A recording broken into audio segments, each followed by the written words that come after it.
A 25-year-old Amara wins a scholarship to the prestigious school. She believes it's her golden ticket to a better future. But stepping into the elite world of the rich and powerful quickly makes her realize that she is an outsider.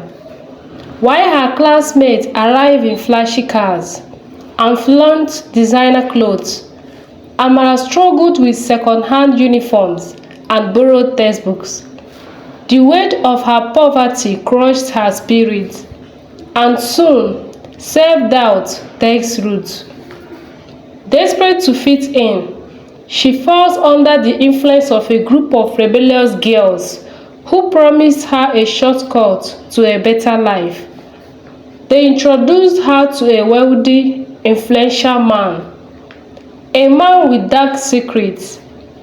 He gave her money, luxury, and status, but at a terrible cost. As Amara soaks in her newfound wealth, she distanced herself from the very girls who lead her down this path. But betrayal is not without consequences. Her former friends feel abandoned, and their jealousy turns into threats. When warnings escalate to real danger, Amara realizes that she has stepped into a world more dangerous than ever. Wow! She must not fight only for her freedom, but also for her life. As Amara's life transforms, she enjoys the luxury she never imagined. Designer clothes, expensive gadgets, and a lifestyle that makes her the envy of the school.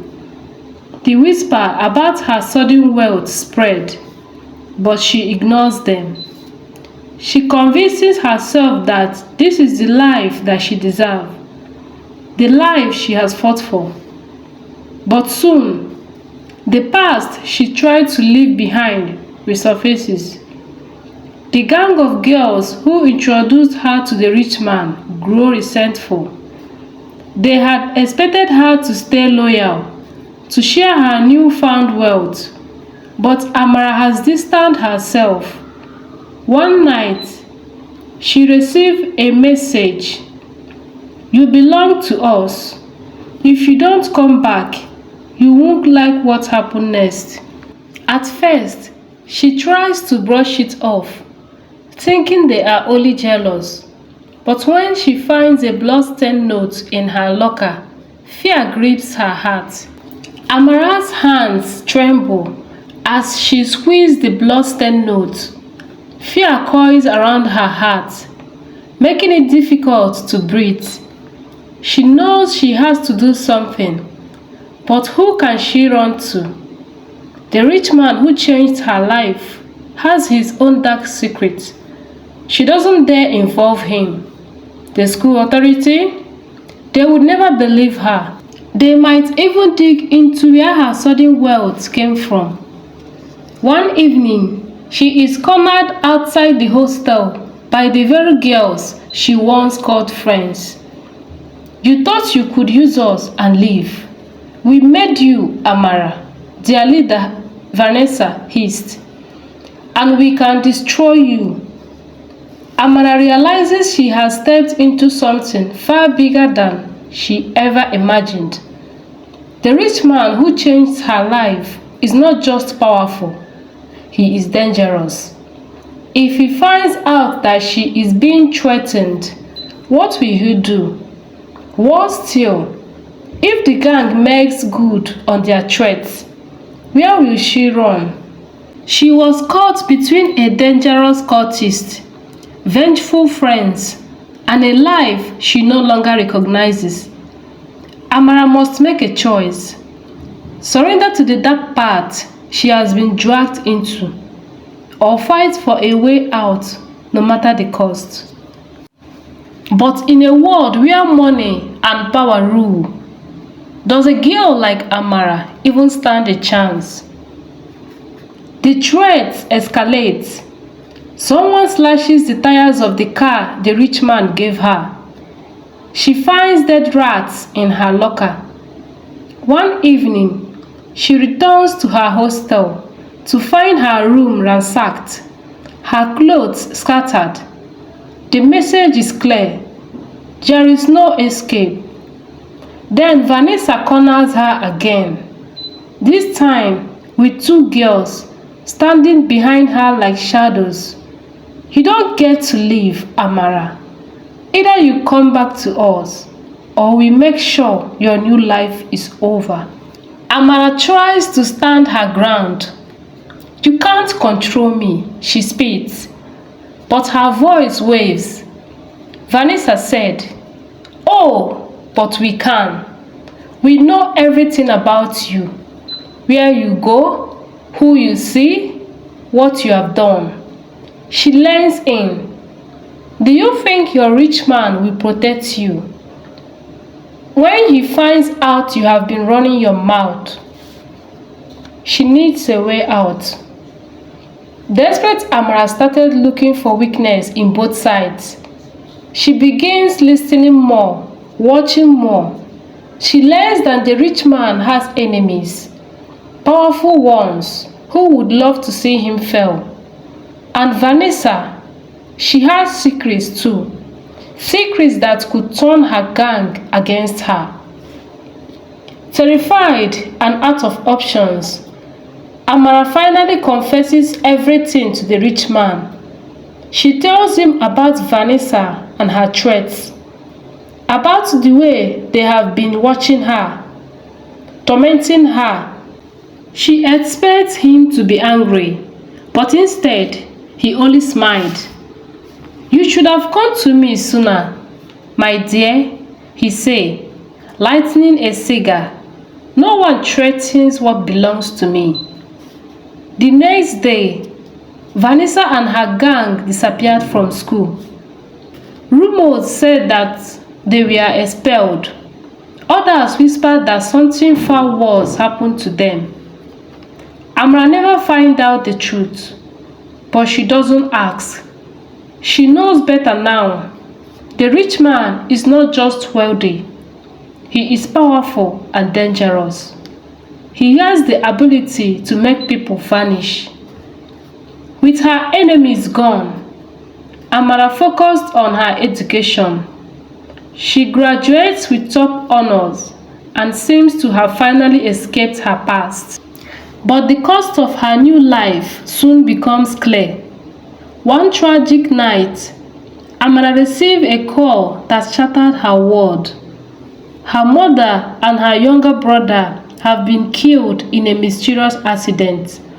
The police says it was a robbery gone wrong. But deep in her heart, Amara knows the truth. It is one of the prices she has paid for the words given to her. The rich man took everything from her, piece by piece, without her even realizing it. Sticking with grief, Amara makes a decision. She must leave him. She disappears without a trace, cutting all ties with him and his dark world. Years pass. Amaka rebuilds her life and eventually marries a wealthy and loving man who gives her everything she ever wanted, except one thing: a child. No matter how hard she tries, she cannot conceive. Doctors run tests, but the results always come back the same. Amara can never have children. She remembers the night she first gave herself to the rich man. The way he had whispered to her, "You are mine forever." Now she understands. He didn't just take her innocence. He took her ability to bring life into the world. He had ensured that no matter how far she ran, she would always carry the scars of his ownership. Amara has everything: wealth, status, a husband who adores her, but inside she is empty. The price she paid for glittering riches was more than she ever imagined, and the worst part, she cannot go back and change it. One evening, Amara returned home from a charity event with her husband. As she sat in the living room, someone called her phone with an unknown number. She hesitated before answering. "Hello? Long time no see, Amara." Her heart stopped. It was Vanessa. "You thought you could run from us forever. We know everything about you. We know why you can't have children, and we know your husband doesn't know the cause of your childlessness." "What do you want?" Amara whispered. Vanessa replied, "Simple. You owe us. You walked away, lived the good life while we suffered. It's time to pay up. Or should we tell your loving husband that his perfect wife has been lying to him?" Amara felt her whole world crushing down. Her husband adored her. He had always spoken about wanting children, about their future together. If he found out she could never give him a child, would he leave? "What do you want from me?" she asked again. "Money. For starters," Vanessa said. "A lot of it. And don't think about going to the police. We have proof, medical records, everything." Amara knew she was trapped, but she also knew one thing for certain. Vanessa and others would never stop at just money. This was only the beginning. She had escaped once before. Now she had to do it again. But this time, it wouldn't be just about saving herself. It would be about protecting the life she had built and making sure her past never had the power to destroy her again. That evening, as Amara prepared for bed, she felt the weight of the past few days pressing her down. She had silenced Vanessa for now, but another storm was brewing, one she had been avoiding for too long. Her husband sat on the edge of the bed, his face unreadable. "Amara," he said finally, his voice low but firm, "we need to talk." Her heart pounded. She forced a smile. "About what, darling?" He sighed. "About us. About children." Amara felt like the air had been sucked out of the room. She had known this conversation would come one day, but she had been too afraid to face it. "It's been years, Amara. We have tried everything, but the doctor said nothing is wrong with me. But you always change the subject whenever I bring it up." He looked at her with pitied eyes. "Tell me the truth. What are you hiding from me?" Tears welled up in Amara's eyes. She wanted to find an excuse, but deep down, she knew the truth could no longer stay buried. Slowly, she knelt down on her knees before him, her whole body shaking. "I am so sorry," she whispered. Her husband frowned, confused. "Sorry for what?"